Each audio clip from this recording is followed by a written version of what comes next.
გამარჯობა ჩემო ჯიგრიანო ხალხო. ეკონომიკას უნდა შევეხო და პოლიტიკასაც. ესე იგი ჩვენი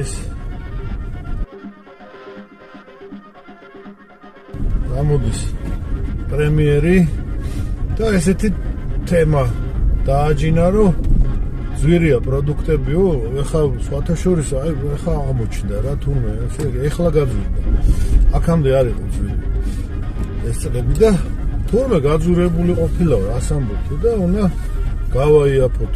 ძალიან კარგი.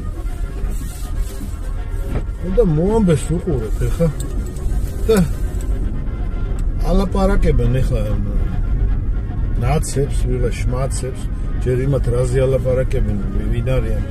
ხო და ეს ნაცებმა დაიწყეს რომ ჯერ აუ ეხლა ეს გაიაფება ცუდი არის რა, არ უნდა გაიაფო.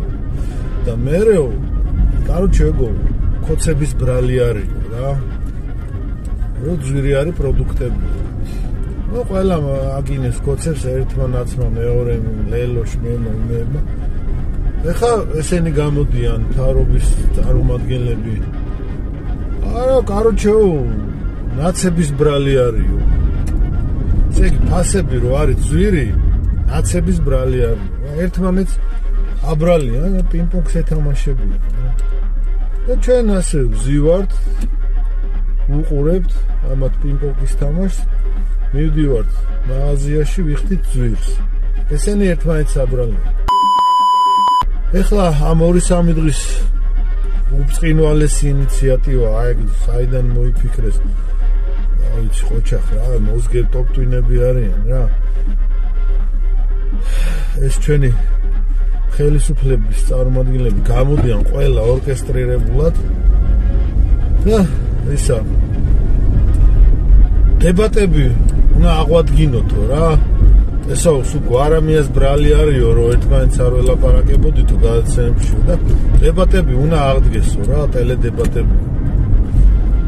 ესე იგი აი ეგ გვაკლდა ხალხო, აი ერთმანეთს ერთი ყლე დაჯდება, მეორე ყლე დაუჯდება და ერთმანეთს დედისტრაკს აგინებენ. შენი ბრალია არა რუსული კანონი, არა ამერიკა, არ დიპ სტეიტი, ის ყლეობები და ამათ უნდა უყუროთ რა. აი ერთხელ მაინც პუტინზე გითქვამს რა მე ამ თემას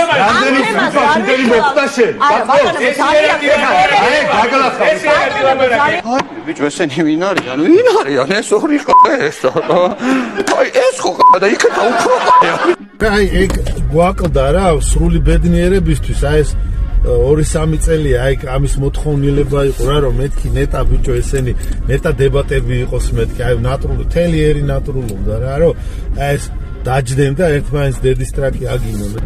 რა ვიცი ნორმალურ ქვეყნებში დებატები არის ხოლმე არჩევნების წინ. არჩევნები ჩვენთან იქნება 2028 წელს. მე პირადად იქამდე არჩევნების მომხრე ნამდვილად არა ვარ. ქართულ ტელესივრცეს აკლდა კოცების და ნაცების პინგ-პონგი ხო გვაქვს და ამათი დებატე დედისტრაკის გინება აი პირდაპირ ეთერში აი ეგ გვაკლდა რა. დიდი მადლობელი ვარ აი ამ ინიციატივისთვის რა. ვაუ აღთოვანებული ვარ რა. ოხ ბიჭო